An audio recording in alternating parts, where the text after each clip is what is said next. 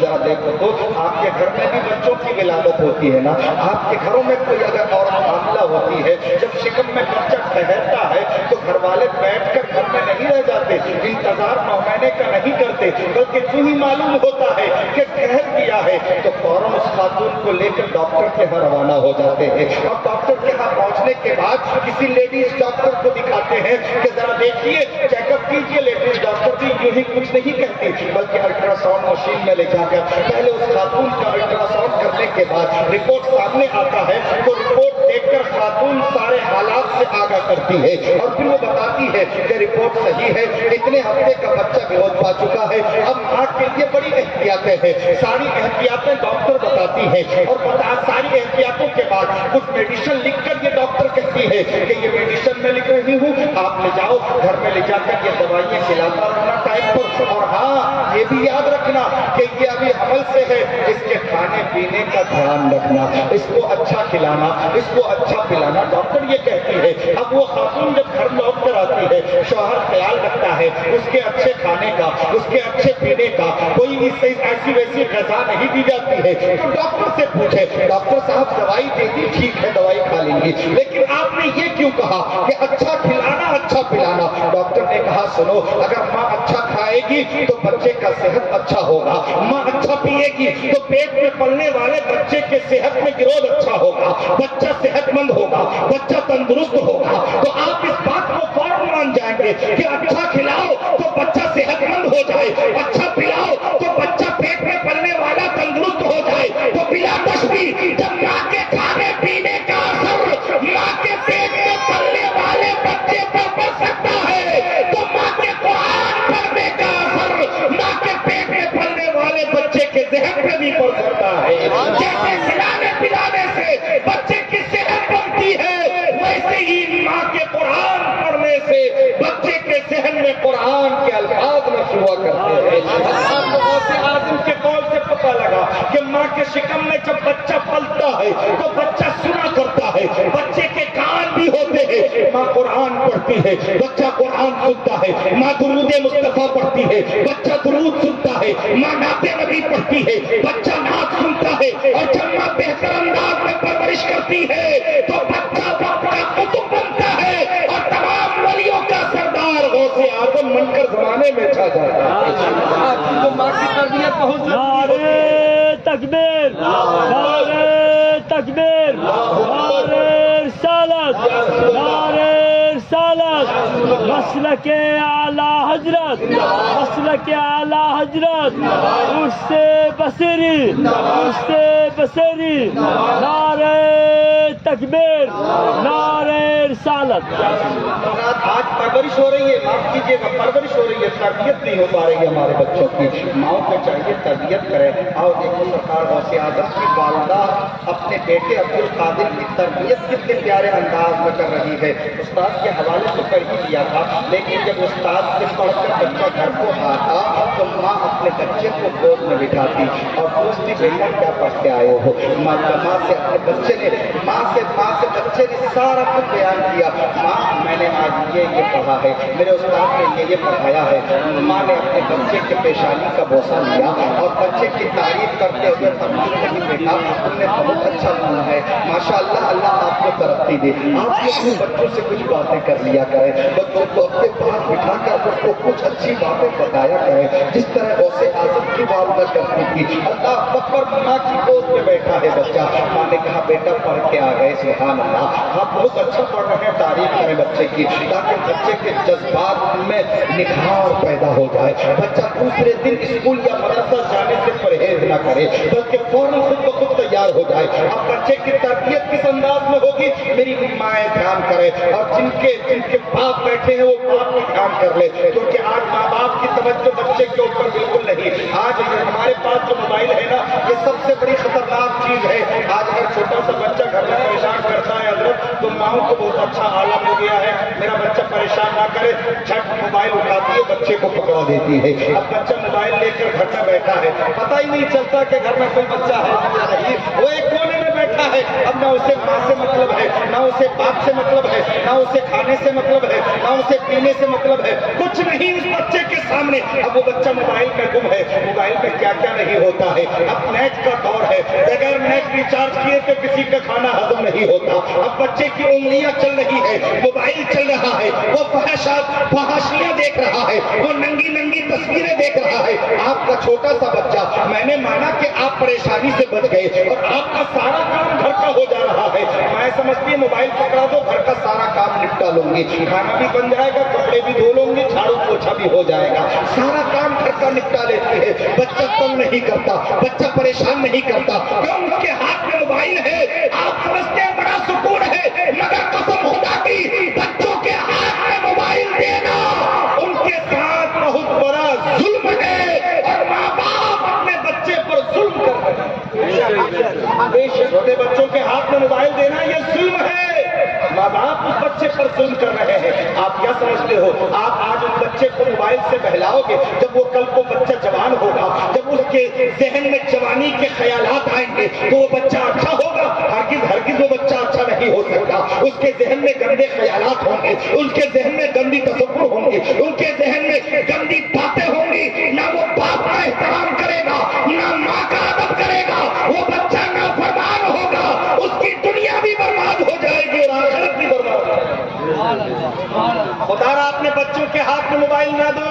ہمارے اسلاف کی ماں نے اپنے بچوں کی تربیت کی کس انداز میں کی, آؤ پیارے دیکھو. سرکار غوث اعظم کی تربیت ہو رہی ہے, ماں نے گود میں لیا اور گود میں لے کے کہا بیٹا اللہ ایک ہے, بیٹا اللہ ایک ہے. غوث اعظم کی سمجھ میں آ گیا اللہ ایک ہے, بیٹا وحدہ لا شریک ہے, وہی عبادت کے لائق ہے, کوئی دوسرا عبادت کے لائق نہیں. ہماری پیشانی جھکتی ہے تو صرف اللہ کے سامنے جھکتی ہے. وہی خالق ہے, وہی مالک ہے, وہی رازق ہے, رزق دینے والا وہی, مارنے اور چلانے والا وہی, بغیر اس کے حکم کے پتا بھی نہیں ہلتا. کیا کبھی آپ نے اپنے بچوں کو بتایا, کیا آپ نے کبھی اپنے بچوں کو سکھایا کہ اللہ ایک ہے وحدہ لا شریک ہے؟ نہیں, یہ باتیں کرنا نہیں آتی ہے ہمیں, یہ باتیں ہم اپنے بچوں کو گود میں لے کر نہیں کیا کرتے. یہی وجہ ہے کہ ہمارے بچے ذہنی خلجان میں مبتلا ہوتے ہیں, پھر بچے کو بعد میں بڑی دقتیں آتی ہیں. آج ماڈرن دور ہے, ماڈرن زمانہ ہے, بچہ 2.5-3 سال کا ہوا, باپ انگلش میڈیم تلاشنا شروع کر دیتا ہے. جو بہتر اسکول ہو اس اسکول میں لے جا کر بچے کا ایڈمیشن کرا دیا جاتا ہے. ابھی بچہ کچھ نہیں جانتا, بچے کی سمجھ میں کچھ نہیں ہے, اسکول میں گیا اور اس بچے کو لائن پہ کھڑا کر دیا جاتا ہے. پڑھانے سے پہلے اس کو پیجز کے لیے کھڑا کیا جاتا ہے, اس کو ہاتھ دھلوایا جاتا ہے, سوریہ نمسکار کروایا جاتا ہے, زمین کی طرف توجہ دلائی جاتی ہے,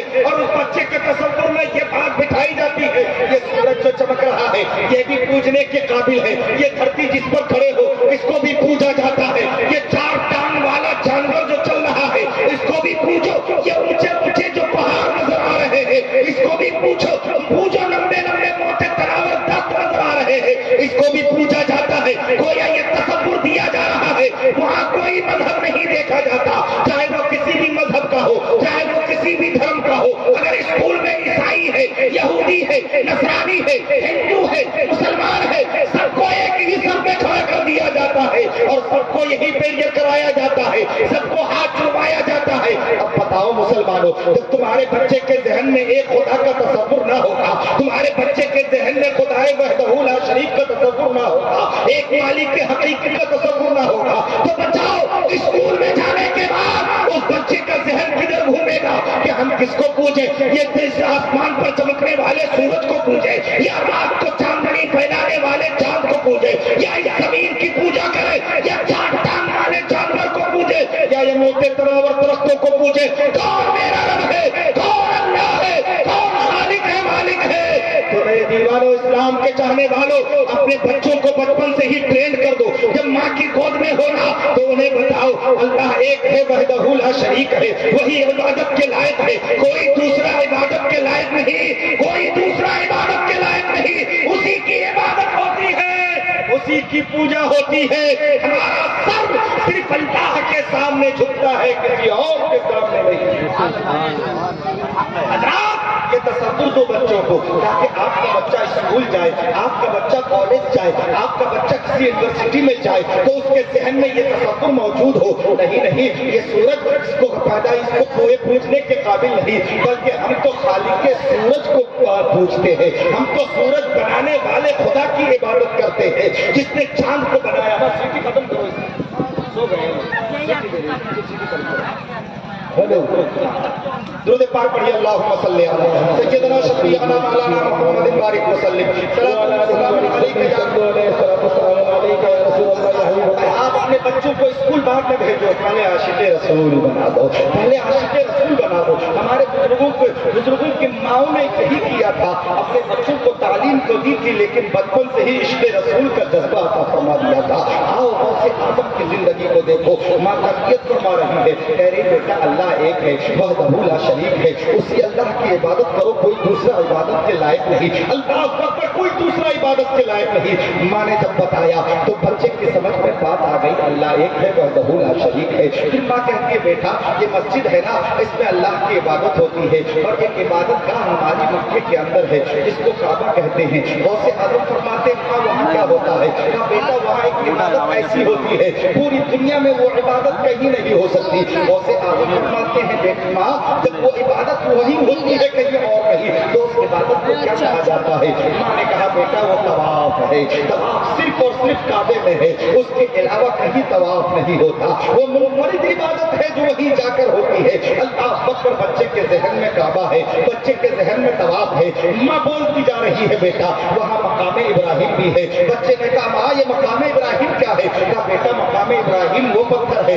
جس پتھر پر حضرت ابراہیم خلیل اللہ کھڑے ہو کر خانہ کعبہ کی تعمیر فرما رہے تھے، اور اس پتھر پر حضرت ابراہیم خلیل اللہ کے قدم پاک کا نشان موجود ہے، اور وہاں کعبے میں وہ پتھر موجود ہے، وہاں پر لوگ نفل نماز ادا کرتے ہیں۔ اللہ اکبر، غوث اعظم پوچھتے اپنی جان اور کیا ہے؟ ماں کہتی ہے بیٹا ایک پتھر خانہ کعبہ میں اور ہے جس کو حجر اسود کہتے ہیں۔ غوث اعظم نے فرمایا ماں یہ کیسا پتھر ہے؟ بچہ ماں کہتی ہے بیٹا یہ جنت سے آیا ہوا پتھر ہے، یہ پتھر بوسہ دیا جاتا ہے، اس پتھر کو چوما جاتا ہے۔ غوث اعظم فرماتے ماں پتھر کیوں چومتے ہیں؟ پتھر چومنے کے لائق نہیں۔ ماں کہتی ہے ہاں پتھر چوما نہیں جاتا مگر یہ وہ پتھر ہے، یہ چومتے اس لیے ہے کہ میرے رسول نے اس پتھر کو چوما ہے۔ ہم پتھر سمجھ کر نہیں بلکہ بوسہ گاہے مصطفیٰ سمجھ کر چوما کرتے ہیں۔ وہ پتھر پتھر نہیں بلکہ بوسہ گاہے رسول ہے، میرے رسول نے چوما تھا، اسی لیے دیوانے اس پتھر کو چومتے ہیں۔ اللہ اکبر، یہ ساری تصورات غوث اعظم کے ذہن میں ہے۔ اللہ ماں یہ بتا چکی، اور اس کے بعد جب خاموش ہوئی غوث اعظم فرماتے ہیں ماں اور بتاؤ، آپ بھی اپنے بچوں کو لے کر بیٹھو، ایسی باتیں کرنا شروع کرو گے تو بچے خود بخود کہیں گے اور سنائیے اور سنائیے اور بتائیے۔ یہ باتیں بڑی دلچسپی سے بچے سنا کرتے ہیں۔ پھر غوث اعظم نے فرمایا ماں اور سناؤ۔ اللہ اکبر، تو ماں کہتی بیٹا یہ تو کعبہ تھا، اب آؤ میں تجھے کعبے کا کعبہ بتاؤں، اب آؤ میں تجھے کعبے کا کعبہ بتاؤں۔ غوث اعظم فرماتے ہیں ماں یہ کعبے کا کعبہ کیا ہے؟ ماں کہتی ہے بیٹا کعبے کا کعبہ گنبد خضرا محمد رسول اللہ صلی اللہ علیہ وسلم کی آرام گاہ ہے۔ اعلیٰ حضرت پکار اٹھے حاجیوں آؤ شہنشاہ کا روزہ دیکھو، ارے کعبہ تو دیکھ چکے اب کعبے کا کعبہ دیکھو، کعبہ تو دیکھ چکے اب کعبے کعبے کا کعبہ دیکھو. ماں بتانا شروع کرتی بیٹا وہ کعبے کا کعبہ ہے, وہ نہ ہوتے تو کعبہ نہ ہوتا, وہ نہ ہوتے تو یہ زمین نہ ہوتی, وہ نہ ہوتے تو یہ آسمان نہ ہوتا. اللہ نے اپنے محبوب کے صدقے میں اس جہان کو وجود بخشا ہے. بیٹا وہ نہ ہوتے تو نہ تم ہوتے نہ ہم ہوتے. آدم کو پیدا نہ کیا جاتا, کسی چیز کو اللہ وجود عطا نہ فرماتا. انہی کے صدقے میں یہ کائنات بنائی گئی ہے. وہ تمام نبیوں کے سردار ہیں. اللہ نے سب سے پہلے اپنے نور سے اپنے محبوب کے نور کو پیدا کیا اور اس نور محمدی کے صدقے میں سارا جہان وجود میں آیا ہے. بیٹا وہ کعبے کے کعبہ ہے. اللہ اکبر. بیٹا وہ لاجواب ہے. اللہ غوث اعظم فرماتے ماں وہ کیسے تھے؟ ماں کہتی بیٹا وہ لاجواب, ان جیسا کوئی نہیں ہے. ان کے حسن کا جواب نہیں, ان کے گفتار کا جواب نہیں, ان کے دندان کا جواب نہیں, ان کے آنکھوں کا جواب نہیں, ان کے پتے سماعت کا جواب نہیں, ان کے ہاتھ کا جواب نہیں, ان کے چلنے کا جواب نہیں, ان کے لب و رخسار کا جواب نہیں. بیٹا وہ لاجواب تھے. اللہ اکبر. یہ ساری باتیں بتاتی ہے ماں. کیا آج مائیں یہ باتیں بتا رہی ہے؟ مسلمانوں, اے قوم کے نوجوانوں, اپنے بچوں کو گود میں لے کر بتاؤ کہ نبی ایسے تھے. بتاؤ میرے مصطفیٰ کا چہرہ کیسا تھا. بتاؤ میرے مصطفیٰ تمام نبیوں میں لاجواب تھے. بتاؤ میرے مصطفیٰ کے چہرے کا جواب نہیں. بتاؤ میرے مصطفیٰ کے دندان مبارک کا جواب نہیں. بتاؤ میرے مصطفیٰ کے نظر عنایت کا جواب نہیں. بتاؤ میرے مصطفیٰ کے اشاروں کا جواب نہیں. بتاؤ میرے مصطفیٰ کے زلف عنبری کا جواب نہیں. بتاؤ اپنے بچوں کو تاکہ بچہ بچپن سے ہی عاشق رسول بن جائے. ماں نے یہ ساری باتیں بتائی غوث اعظم کو, تو غوث اعظم کے حالات ایسے ہو گئے کہ چلتے پھرتے یا رسول اللہ کا نعرہ لگاتے تھے. چلتے پھرتے یا رسول اللہ کا نعرہ لگ رہا ہے. لبیک اللہم لبیک کی صدائیں ہیں. اللہ اکبر. یہ غوث اعظم ہے. بچپن کا زمانہ ہے, دیوانہ بنے ہوئے ہیں. کعبے کا تصور ہے, مدینے کا تصور ہے. اللہ اکبر. ایک دن بھاگتے ہوئے آئے اور کہنے لگے ماں ماں مجھے اجازت دو. ماں نے کہا بیٹا کہاں جاؤ گے, بیٹا کہاں جاؤ گے؟ غوث اعظم فرماتے ہیں امی جان میں جانا چاہتا ہوں, کعبہ جانا چاہتا ہوں, مدینہ جانا چاہتا ہوں. ماں کہتی بیٹا کیسے جاؤ گے؟ کہا ماں قافلہ دیکھ کے آیا ہوں, ملاقات کر کے آیا ہوں, قافلہ روانہ ہو رہا ہے. کہا مجھے اجازت دو, میں اسی قافلے کے ساتھ مکہ جاؤں گا. اللہ اکبر. ماں نے اپنے سینے سے لگایا ہے, پیشانی کو بوسہ دیا اور بوسہ دے کر ماں کہتی ہے بیٹا یقیناً تم جاؤ گے, ضرور جاؤ گے. میرے رسول بلائیں گے, تمہاری بھی حاضری ہوگی. مگر بیٹے ابھی تم کم سن ہو, کم عمر ہو, ابھی جا نہیں سکتے. سفر کی مشقتوں کو تم برداشت نہیں کر پاؤ گے. سفر بڑا طویل ہے, بڑی دھوپ کی شدت ہوتی ہے, پیاس کی تمہاست ہوتی ہے. اللہ اکبر. بیٹا ابھی میں تجھے اجازت نہیں دے سکتی. غوث اعظم کے آنکھوں میں آنسو آ گئے, رونے لگے. ماں کی آنکھیں بھی بھر آئی ہے. اللہ اکبر. ماں نے پیشانی کا بوسہ لیا, بچے کو تسلی دی. وہ سعادت میں بچے کبھی ماں باپ کی بات ٹالا نہیں کرتے. بچے ماں باپ کی بات ٹالا نہیں کرتے. وہ بچے خوش نصیب ہیں جو ماں باپ کا احترام کرتے ہیں. وہ بچے خوش نصیب ہیں جو ماں باپ کا ادب کرتے ہیں. وہ بچے کبھی ناکام نہیں ہوتے جو ماں باپ سے محبت کیا کرتے ہیں اور قرآن کے حکم پر عمل کرتے ہیں. اللہ فرماتا ہے وبالوالدین احسانا, اپنے ماں باپ کے ساتھ اچھا سلوک کرو, اپنے ماں باپ کے ساتھ اچھا برتاؤ کرو. آج جنت تلاشنے کے لیے نکل جاتے ہیں. جنت مل جائے گی اجمیر چلو, جنت مل جائے گی بریلی چلو, جنت مل جائے گی کلیئر چلو, جنت مل جائے گی بغداد چلو. جنت تلاشنے کے چکر میں ہم ولیوں کے دربار میں بھٹکتے ہیں, ولیوں کے ہاں جاتے ہیں. یقیناً ولیوں کا دربار فیض عام ہوتا ہے, ان کے درباروں سے فیض ملتا ہے. لیکن اے مسلمانوں, اے پیغمبر اعظم کے دیوانوں, جس جنت کو تم تلاش رہے ہو کہیں ادھر ادھر جانے کی ضرورت نہیں. جنت تو تمہارے گھر میں موجود ہے. جنت تمہارے گھر میں موجود ہے. نبی فرماتے ہیں تمہارے ماں کے قدموں تلے جنت ہے اور باپ تمہارا جنت کا دروازہ. سبحان اللہ, سبحان اللہ. جنت تمہارے گھر میں ہے یار, تم تلاش رہے ہو جہان میں, جنت تمہارے گھر میں ہے. ماں کے قدموں کے نیچے جنت ہے, باپ جنت کا دروازہ ہے. ایک صحابی میرے آقا کی بارگاہ میں آئے اور آ کر عرض کرنے لگے یا رسول اللہ میں نے منت مانی تھی کہ میرا اپنا کام ہو جائے گا تو میں جنت کی چوکھٹ کو بوسہ دوں گا. یا رسول اللہ کام تو میرا ہو گیا, لیکن اب آپ طریقہ بتائیں کہ میری نظر کیسے پوری ہوگی. اللہ اکبر. میرے آقا فرماتے ہیں آسان سی بات ہے, جا گھر چلا جا, ماں کے قدم کو بوسہ دینا اور باپ کے پیشانی کو چوم لینا. ماں کا قدم جنت کے نیچے والی چوکھٹ اور باپ کی پیشانی جنت کے اوپر والی چوکھٹ. سبحان اللہ. تیری نظر پوری ہو جائے گی۔ اللہ اللہ، صحابی نے عرض کیا یا رسول اللہ میری ماں اور میرے والد وفات پا چکے ہیں، وہ دنیا میں موجود نہیں ہے۔ میرے آقا نے فرمایا کوئی بات نہیں، وہ دنیا سے چلے گئے، قبرستان چلے جاؤ، ماں کے قبر پر کھڑے ہو کر پائندے کی جانب بوسہ دینا اور باپ کے قبر پہ کھڑے ہو کر سرہانے کی طرف بوسہ دینا، تیری نظر پوری ہو جائے گی۔ سبحان اللہ۔ میرے رسول نے جب ماں باپ کے قبر کو چومنے کی اجازت دی، توجہ کیجیے گا، لوگ کہتے ہیں نا یہ قبر کو چومتے ہیں، یہ سجدہ کرتے ہیں، سجدہ نہیں کرتے نادان۔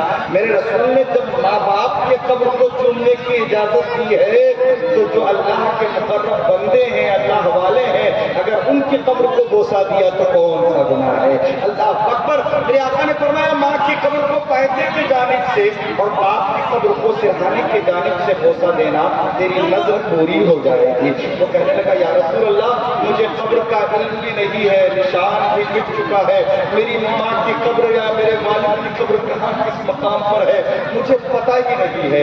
اللہ اکبر، کس قبرستان میں ہے مجھے یہ بھی نہیں معلوم، میں بچپن میں تھا، ذہن کے کھانچے سے یہ بات نکل چکی ہے۔ اللہ اکبر۔ میرے آقا فرماتے چلو پریشان ہونے کی ضرورت نہیں، جاؤ اپنے گھر چلے جاؤ، دو لکیریں کھینچنا اور دو لکیر کھینچ کر ایک لکیر کو اپنے باپ کی قبر تصور کرنا اور دوسری کو اپنی ماں کی قبر تصور کرنا، ماں کی قبر جس کو تصور کرنا، پائندے کی جانب بوسہ دینا اور باپ کی قبر جس لکیر کو سمجھنا اس کو سرہانے کی طرف سے بوسہ دینا، تیری نظر پوری ہو جائے گی۔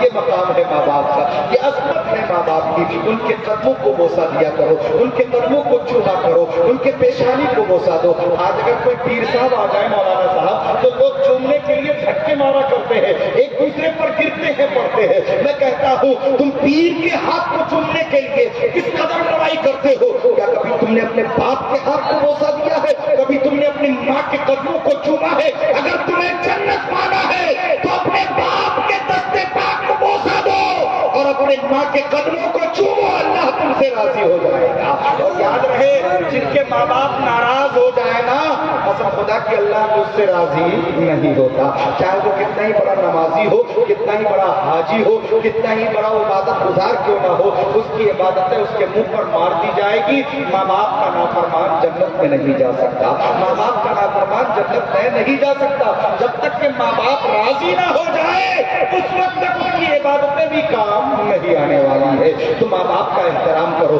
غوث اعظم کی والدہ نے سمجھایا، بات سمجھ میں آ گئی اور غوث اعظم سمجھ گئے، لیکن چلے گئے چھت پر، اس قافلے کو دیکھ رہے ہیں جو قافلہ مدینے کے جانب روانہ تھا۔ اللہ اکبر، تصور میں مکہ ہے، تصور میں مدینہ ہے، اللہ آنکھوں سے آنسو بہ رہا تھا۔ یہی سوچ سوچ کر حضرت بڑی نگاہوں سے دیکھ رہے ہیں، کاش میں بھی اس عمر میں ہوتا کہ اس قافلے کے ساتھ جانے کے لیے ماں اجازت دے دیتی، کاش میری عمر اتنی ہوتی کہ آج میں روکا نہ جاتا، کاش میری عمر اتنی ہوتی کہ میں آج روکا نہ جاتا اور مجھے بھی مکہ جانا نصیب ہو جاتا۔ اللہ اکبر، غوث اعظم کا تصور یہ تھا، دیوانگی تھی یہ، اللہ اللہ کا اپنا نظروں سے اوجھل ہو گیا۔ اب آنکھیں بند ہوئی، ادھر آنکھوں کا بند ہو رہا تھا، رب کی رحمت کو جوش آیا، اللہ نے کعبے کو حکم دیا، کعبہ دیکھ میرا عبد القادر تیرے فراق میں رو رہا ہے، تو اپنی جگہ کیا کر رہا ہے؟ جا، عبد القادر اب تک تیرا طواف کرنا چاہ رہا تھا، لیکن اب میرا حکم یہ ہے کہ جا عبد القادر کے گھر کا طواف کر۔ اعلیٰ حضرت فرماتے ہیں کہ سارے کعبے جہاں کرتے ہیں کعبے کا طواف، کعبہ کرتا ہے طواف درے والا تیرا، کعبہ کرتا ہے طواف درے والا تیرا۔ تو مسلمانوں اپنے آپ کو دیکھو اور اپنے بچوں کی اچھی تربیت کرو، جس طرح غوث اعظم کی والدہ نے غوث اعظم کی تربیت فرمائی تھی۔ صرف پرورش کرنا کمال نہیں ہے بلکہ بچوں کی تربیت اچھی کرنا کمال ہے۔ بچوں کی اچھی تربیت کرو۔ باپ بھی شام کو گھر لوٹے تو وہ بھی موبائل لے کے نہ بیٹھ جائے، یہ حال ہے کہ گھر میں بیٹھا۔ آج کل حالات تو یہ بن گئے ہیں کہ کوئی کسی سے بات کرنا نہیں چاہتا۔ جہاں دو چار لوگ پہلے بیٹھتے تھے تو باتیں ہوتی تھی، آپس میں باتیں ہوا کرتی تھی، لیکن اب نہیں، اب تو جہاں بیٹھے سب اپنے اپنے ہاتھ میں موبائل، چیٹنگ چل رہی ہے، باتیں چل رہی ہے، موبائل ہی چلتا رہے گا، کچھ اور باتیں نہیں ہوتی ہے۔ یہ حالات بن گئے ہیں۔ جب آپ اپنے گھر میں موبائل چلاؤ گے تو بچے دیکھیں گے تو ان کو بھی شوق چڑھے گا۔ آپ پہلے اپنے اوپر کنٹرول کرنا ہے. موبائل مت چلاؤ, موبائل کو رکھو تاک پر, اپنے بچے کو لے کر بیٹھو, بچے سے باتیں کرو, پیار کی باتیں کرو, بچے کو اچھی باتیں بتاؤ, اچھی باتیں سمجھاؤ, ان کے ساتھ بچہ بن جاؤ. بچوں کو مارو پیٹو نہیں بلکہ ان کی تربیت اچھی کرو اور اپنے اچھے اخلاق کے ذریعے اپنے بچے کے مستقبل کو تابناک بناؤ, اپنے بچے کے مستقبل کو بہتر بناؤ.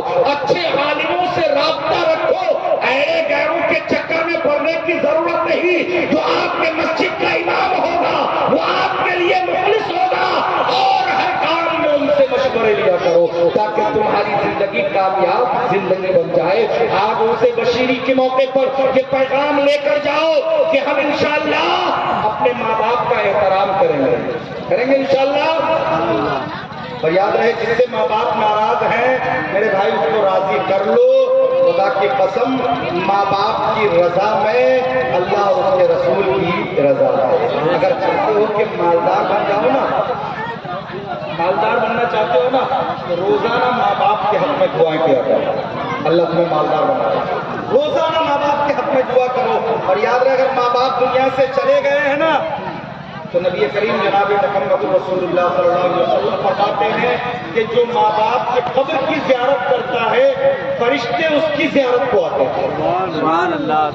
کبھی ماں باپ کی قبر دفن کر کے آنے کے بعد شاید کبھی عید کے موقع پہ پہنچ جائے یا قربانی کے موقع پہ پہنچا, اس کے بعد پلٹ کر نہیں دیکھتا ہے. ساری زمینیں ہڑپ کے بیٹھے ہو, ساری جائیداد اپنے قبضے میں لیے بیٹھے ہو, جو دولت کمائی باپ نے سب کچھ لیے بیٹھے ہو, کیا یاد آتی ہے باپ کی کہ میرے باپ نے اتنا زمین میرے حق میں چھوڑا ہے, میرے باپ نے اتنی دولت میرے حق میں چھوڑا ہے, میرے باپ نے اتنی پراپرٹی مجھے بنا کر دیا ہے, میرے باپ نے یہ مکان بنایا ہے جس میں ہم سو رہے ہیں, میرے باپ نے یہ دولتیں دی ہے. کیا کبھی یاد آیا اور باپ کے قبر پہ جا کے کبھی الحمد شریف پڑھی, کبھی سورہ فاتحہ کی تلاوت کی, کبھی چاروں کل پڑھا؟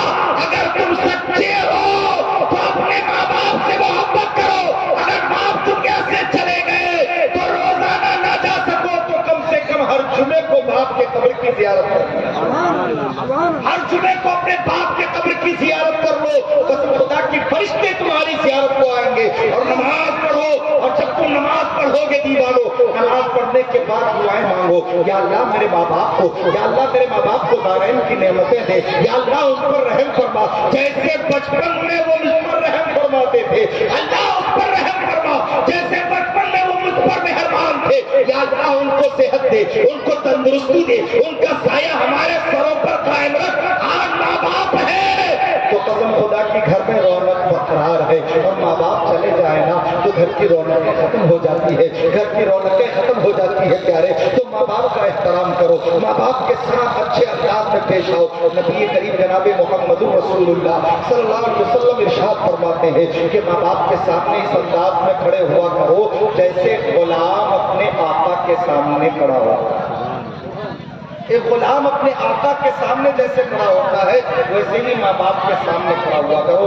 ماں باپ سے نظریں ملا کر بات کبھی مت کرنا, ماں باپ سے کبھی تڑتڑاک انداز میں بات مت کرنا, ماں باپ سے کبھی بدتمیزی مت کرنا, ماں باپ کا کبھی دل مت دکھانا. ماں باپ کے چہرے کو دیکھنا ہی ہے تو اس نیت سے دیکھنا کہ میرے آقا فرماتے ہیں کہ ماں باپ کے چہرے کو نظر محبت دیکھنا حج مبرور کا ثواب ہے.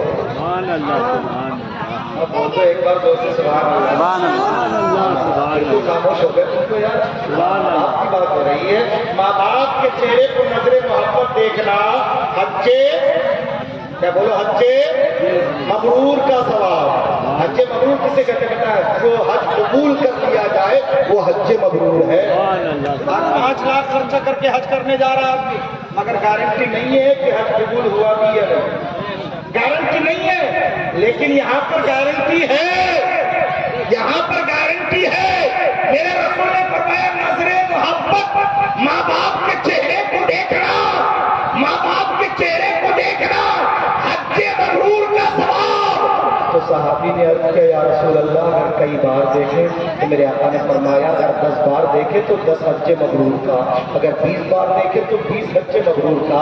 اللہ اللہ، صحابی بڑھاتے جا رہے ہیں، میرے آقا بھی بڑھاتے جا رہے ہیں، اور 100 بار دیکھے تو میرے آقا فرماتے ہیں اس کے خزانے میں کمی نہیں ہے، اگر 100 بار دیکھے تو 100 حج مبرور کا۔ سبحان اللہ، قربان جاؤ مسلمانوں، آپ ماں باپ کے چہروں کی زیارت کیا کرو، کہیں گھر سے نکلو تو سویرے سویرے ماں باپ کے چہرے کو دیکھ کر گھر سے نکلا کرو، ماں باپ کے چہرے کو محبت سے دیکھ کر نکلو گے تو قسم خدا کی بگڑتے ہوئے کام بن جائیں گے، جو کام رک گئے ہیں وہ بھی ہو جایا کریں گے، آپ کا ہر کام بن جائے گا، آپ کا دن بہتر ہوگا، آپ کو ترقیاں ملے گی۔ ماں باپ سے محبت کیا کرو، ان سے کبھی زبان درازی نہ کرو، بیوی کے چکر میں آ کر ماں باپ کو دھتکارا نہ دیا کرو، ماں باپ کو کبھی بھوکا نہ رہنے دینا، اپنی بیوی کو کے بھی حقوق ادا کرو، لیکن ماں باپ کو دیکھو جہاں پر بیوی کے حقوق ہیں وہیں پر ان سے کہیں بڑھ کر ماں باپ کے حقوق آپ کے اوپر لازم ہے۔ ماں باپ کا احترام کرو، کبھی اس کی دل آزاری نہ ہونے دینا، کبھی اس کی دل شکنی نہ کرنا، کبھی ماں باپ کے سامنے اف نہ کرنا، اگر ماں باپ کبھی غصہ بھی کرے تو تم گردن جھکا کر اپنے ماں باپ کی باتوں کو سن لینا، اس لیے کہ قرآن نے اعلان کر دیا اف ولا تنہرہما، نہ ماں باپ کو اف کہو نہ اس کو جھڑکو، سے اف تک کہنے کو منع کیا ہے قرآن نے۔ تو میرے بھائی اف تک نہ کہنا، ماں باپ کا احترام کرو، ماں باپ کا ادب کرو، ان سے محبت کرو، ان کی محبت دنیا اور آخرت کی بھلائی کی ضمانت ہے۔ چاہتے ہو کہ ترقی کے منزل پر فائز ہو جائے تو ماں باپ سے محبت کرو، ان کے لیے دعائیں کرو، اللہ تمہیں ترقی دے گا، اللہ تمہیں کامیاب کر دے گا، اللہ تمہیں دونوں جہان کی نعمتوں سے نواز دے گا۔ اگر کسی سے کسی کے ماں باپ ناراض ہے تو گھر جائے ان کو راضی کرے، ہم ماں باپ کے سامنے جا کر کھڑے ہو جاؤ گے نا وہ خود بخود تمہاری غلطیوں کو معاف کر دیں گے۔ دل تو ایسا ہے کہ بچے کی ذرا بھی تکلیف انہیں برداشت نہیں ہوتی۔ تو آج کے لیے اتنا ہی کافی ہے، بس میری باتوں کو اپنے دل میں جگہ دے اور کہیں انشاءاللہ، زور سے بولے انشاءاللہ، ماں باپ کا ادب و احترام کریں گے، انشاءاللہ کریں گے نا، انشاءاللہ ہاتھ اٹھا کر بتائیں سب ماں باپ کا احترام کریں گے، ان سے کبھی جھگڑیں گے نہیں، بیوی کے چکر میں ان کو کبھی گالی گلوچ نہیں کریں گے، انشاءاللہ بیوی کے بھی حقوق ادا کرو، ماں باپ کے بھی حقوق ادا کرو، نمازوں کی پابندی کریں گے انشاءاللہ، کہیے انشاءاللہ نمازوں کی پابندی ہوگی انشاءاللہ، اچھے انسان بنو، اچھے اخلاق کے ساتھ زندگی گزارو، بزرگوں کے طریقے پر چلو، یہی پیغام ہے۔